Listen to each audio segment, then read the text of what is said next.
새벽 3시, 한 여인이 깨어납니다. 알람이 아닙니다. 설명할 수 없는 무게가 심장을 짓누릅니다. 40년간 열방을 위해 중보해온 선지자 신디 제이콥스. 그런데 최근 이상한 일이 벌어지고 있습니다. 밤마다 쏟아지는 환상들. 일본, 중국, 대한민국. 너무나 구체적입니다. 너무나 선명합니다. 왜 지금입니까? 왜 이 세 나라입니까? 오늘 전할 내용은 단순한 예언이 아닙니다. 하늘이 한반도에 보내는 편지입니다. 신디 제이콥스. 이 이름을 처음 들으시는 분도 계실 겁니다. 40년이 넘는 세월 동안 전 세계를 다니며 열방을 위해 기도해온 중보자입니다. 미국, 유럽, 아프리카, 아시아. 그녀의 발길이 닿지 않은 대륙이 없습니다. 수많은 지도자들이 그녀에게 기도를 요청했고, 그녀가 전한 경고들은 여러 차례 현실이 되었습니다. 그런데 그녀에게는 독특한 현상이 있습니다.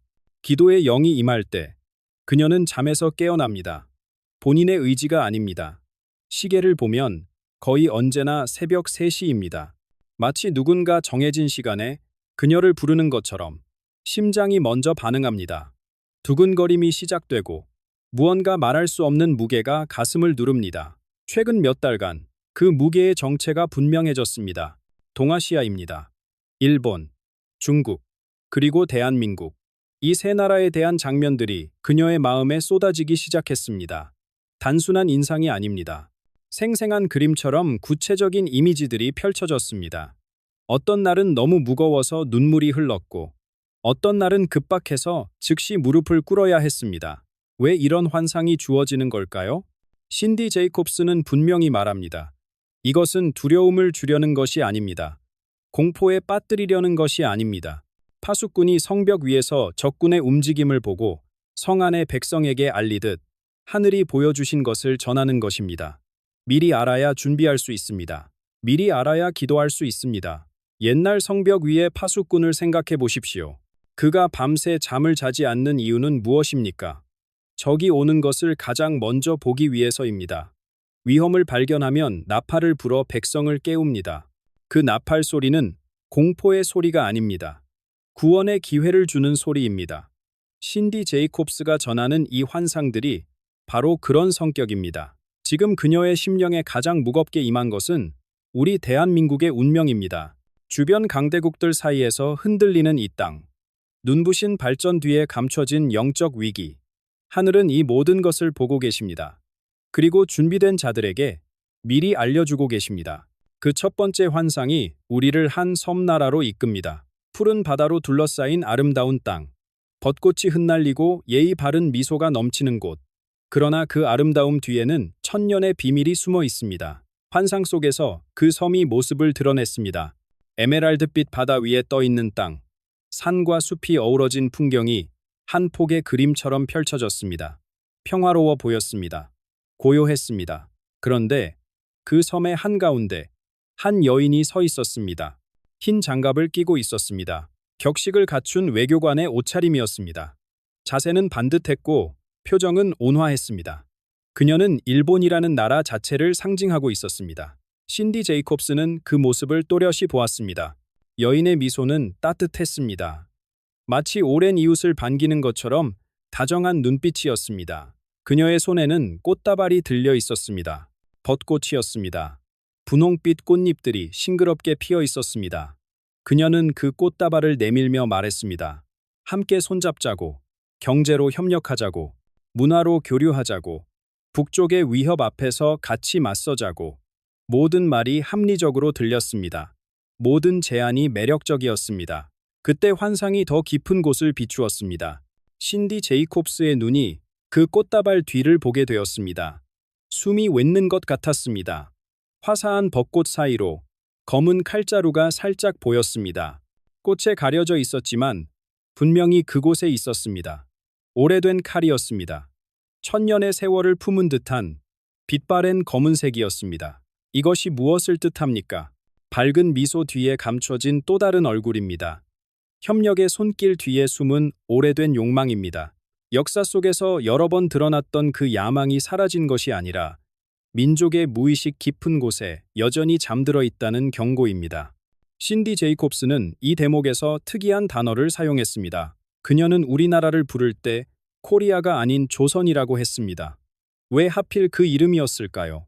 우연이 아닙니다. 임진년의 아픔, 나라를 빼앗겼던 그 시절에 불렸던 이름입니다. 하늘이 역사의 언어로 말씀하고 계신 것입니다. 누군가 내 등을 두드릴 때 그 손이 어디로 향하는지 살펴라. 이것이 환상을 통해 전해진 메시지였습니다. 친절한 악수를 나누는 순간에도 상대의 다른 손이 어디에 있는지 보라는 것입니다. 이것은 미움을 품으라는 말이 아닙니다. 깨어서 분별하라는 부르심입니다. 겉모습에 취하지 말고 본질을 꿰뚫어보는 지혜가 필요합니다. 동쪽에서 오는 이 경고가 은밀하고 교묘하다면 서쪽에서 오는 환상은 전혀 다른 모습으로 다가옵니다. 거대한 자연의 힘처럼 거세고 피할 수 없는 물결처럼 밀려옵니다. 환상의 장면이 바뀌었습니다. 광활한 대륙이 눈앞에 펼쳐졌습니다. 끝없이 이어지는 평야, 거대한 산맥, 그리고 유유히 흐르는 강줄기. 그 강 위에 거대한 존재가 누워 있었습니다. 황금빛 용이었습니다. 비늘 하나하나가 찬란하게 빛났습니다. 몸집은 상상을 초월할 만큼 거대했습니다. 용의 눈은 반쯤 감겨 있었지만 그 안에는 자신만만함이 가득했습니다. 두려울 것이 없다는 표정이었습니다. 세상 누구도 자신을 건드릴 수 없다는 오만함이 느껴졌습니다. 이 용은 무엇을 뜻합니까? 14억 인구의 거대한 나라. 세계 두 번째 경제 대국. 스스로 모든 것을 이룰 수 있다고 믿는 그 자부심. 황금용은 이 모든 것을 품고 강물 위에 유유히 누워 있었습니다. 그때 하늘에서 빗방울이 떨어지기 시작했습니다. 처음에는 가랑비였습니다. 용은 눈도 깜빡이지 않았습니다. 이까짓 비가 무엇이냐는 듯 미동도 하지 않았습니다. 빗줄기가 조금 굵어져도 콧방귀조차 뀌지 않았습니다. 오히려 비웃는 것 같았습니다. 하지만 하늘은 점점 어두워졌습니다. 가랑비가 폭우로 바뀌었습니다. 폭우가 쏟아지는 물줄기가 되었습니다. 강물이 넘치기 시작했습니다. 도시들이 하나씩 물에 잠겼습니다. 그제야 용이 눈을 떴습니다. 몸을 일으키려 했습니다. 하지만 이미 늦었습니다. 물이 용의 몸을 덮어가고 있었습니다. 발버둥 쳐도 소용없었습니다. 포효해도 물의 힘을 이길 수 없었습니다. 자신이 누워있던 바로 그 강물에 의해 삼켜지는 모습, 자신의 터전이 자신을 집어삼키는 아이러니. 신디 제이콥스는 이 장면을 보며 눈물을 흘렸습니다. 이것은 무엇을 말합니까? 하늘이 보내시는 경고의 비입니다. 인간이 쌓아 올린 것이 아무리 거대해도 하늘 앞에서는 모래성에 불과합니다. 스스로 신이 된 것처럼 행동할 때 그 교만을 꺾는 손길이 반드시 임합니다. 그런데 환상의 마지막 장면에서 놀라운 일이 벌어졌습니다. 물에 잠긴 그 나라가 손을 내밀었습니다. 역사상 처음으로 도움을 요청했습니다. 홀로 모든 것을 해결하겠다던 그 고집이 무너진 순간이었습니다. 세계를 향해 구원의 손길을 구하는 모습. 이것은 단순한 재난의 예고가 아닙니다. 거대한 변화의 시작점입니다. 이웃 나라들의 위기를 바라보며 우리는 무엇을 느껴야 할까요? 그 질문이 채 끝나기도 전에 환상의 초점이 움직이기 시작합니다. 동쪽에 숨겨진 칼, 서쪽에 심판의 물. 이 모든 것을 지켜보는 한반도의 심장부로 시선이 향합니다. 그리고 그곳에서 우리가 자랑스러워했던 것들에 금이 가기 시작합니다. 환상의 시선이 한반도로 향했습니다. 서울의 하늘이 펼쳐졌습니다. 유리와 강철로 이루어진 빌딩 숲이 저녁 노을 아래 빛나고 있었습니다. 익숙한 이름들이 보였습니다. 우리가 자랑스러워하는 기업들, 세계가 부러워하는 상징들, 전쟁의 잿더미에서 일어나 이 모든 것을 이루어낸 나라, 한강의 기적이라 불리는 우리의 자부심이 그 스카이라인에 새겨져 있었습니다. 그런데 이상한 일이 벌어졌습니다. 저 높은 빌딩들 가운데 하나에 무언가가 감기기 시작했습니다. 거대한 쇠사슬이었습니다. 굵고 녹슨 사슬이 건물을 휘감았습니다. 그리고 정문에 커다란 자물쇠가 채워졌습니다. 철컥 하는 소리가 들리는 것 같았습니다. 순간 그 건물의 모든 불이 꺼졌습니다. 화려하게 빛나던 기업의 이름이 어둠 속으로 사라졌습니다. 너무 커서 절대 쓰러지지 않는다고 믿었던 곳이었습니다. 영원히 안전할 것 같았던 곳이었습니다. 그런 곳이 하룻밤 사이에 문을 닫는 장면이 환상에 나타난 것입니다. 그 다음 장면은 가슴을 더욱 아프게 했습니다. 건물 앞에 사람들이 서 있었습니다. 어제까지 그곳의 직원이었던 이들이었습니다. 멍한 표정으로 닫힌 문을 바라보고 있었습니다. 평생 직장이라 믿었던 곳에서 갑자기 나오게 된 사람들. 자녀 학비, 집 대출금, 노후 준비. 하루아침에 모든 계획이 무너지는 순간이었습니다. 이 환상이 왜 주어진 것일까요? 신디 제이콥스는 이것이 파괴가 아니라 방향 전환이라고 말합니다. 우리가 언젠가부터 잘못된 것을 믿기 시작했기 때문입니다. 성장률을 축복의 증거로 여겼습니다. 주가 지수가 오르면 안심하고 내리면 불안해했습니다. 기업의 크기가 나라의 가치라고 착각했습니다. 하지만 진정한 풍요는 숫자에 있지 않습니다. 통장 잔고가 마음의 평화를 주지 못합니다. 하늘은 우리를 그 착각에서 깨우시려 합니다. 흔들림을 통해 진짜 중요한 것이 무엇인지 돌아보게 하시는 것입니다. 고통스럽지만 필요한 과정입니다. 잠시 스스로에게 물어보십시오. 나의 마음은 무엇에 기대고 있습니까? 은행 잔고가 줄면 함께 무너지는 평안입니까? 아니면 그 무엇도 흔들 수 없는 반석 위에 세워진 것입니까? 대한민국의 정화는 여기서 멈추지 않습니다. 경제의 흔들림 너머로 환상은 더 높은 곳을 향합니다. 권력이 모이는 곳, 정의가 심판받는 곳, 그곳에서 더 큰 드러남이 기다리고 있습니다. 환상이 다시 움직였습니다. 법정이 나타났습니다. 수많은 카메라가 플래시를 터뜨리고 있었습니다. 기자들이 빼곡히 들어선 방청석. 온 나라의 시선이 그곳에 쏠려 있었습니다. 피고인석에 한 사람이 앉아 있었습니다. 얼굴은 또렷이 보이지 않았지만 그가 입은 옷과 주변의 분위기가 모든 것을 말해주었습니다. 높은 곳에 있던 사람이었습니다. 권력의 정점에서 만인을 내려다보던 사람이었습니다. 한마디면 수많은 일들이 움직이던 사람이었습니다. 그런 사람이 지금 판사 앞에 고개를 숙이고 있었습니다. 법봉이 내려쳤습니다. 유죄. 그 무거운 선고가 법정을 울렸습니다. 그런데 환상은 여기서 끝나지 않았습니다. 더욱 충격적인 장면이 이어졌습니다. 낯선 사람들이 나타났습니다. 그들의 옷에는 다른 나라의 문장이 새겨져 있었습니다. 미국 연방 수사관들이었습니다. 그들이 그 유죄 판결을 받은 인물을 인수했습니다. 비행기가 이륙했습니다. 태평양을 건너 또 다른 법정으로 향하는 모습이 보였습니다. 한 나라에서 받은 심판이 끝이 아니었던 것입니다. 이것이 무엇을 뜻합니까? 숨겨진 죄악이 국경 안에만 머물러 있지 않았다는 뜻입니다. 보이지 않는 곳에서 이루어진 거래들, 바다 건너로 흘러간 자금들, 여러 나라에 걸쳐 짜여진 그물망, 그 모든 것이 드러나고 있었습니다. 어둠 속에서 이루어진 일들이 빛 아래 끌려 나오고 있었습니다. 감추인 것은 반드시 드러납니다. 숨긴 것은 반드시 알려집니다. 이것은 오래된 진리입니다. 높은 자리에 있다고 예외가 아닙니다. 오히려 높은 곳일수록 그 심판의 무게도 무겁습니다. 신디 제이콥스는 이 환상을 통해 한 가지를 분명히 전했습니다. 하늘이 대한민국의 지도층을 심판하시는 것은 이 나라를 버리시려는 것이 아닙니다. 오히려 쓰시려는 것입니다. 썩은 기둥 위에 세워진 집은 오래 서 있을 수 없습니다. 무너지기 전에 그 기둥을 갈아야 합니다. 아프지만 필요한 과정입니다. 앞으로는 돈과 연줄이 아닌 다른 것이 가치를 인정받게 됩니다. 진실이 힘이 되는 시대가 오고 있습니다. 정직이 가장 확실한 자산이 되는 날이 다가오고 있습니다.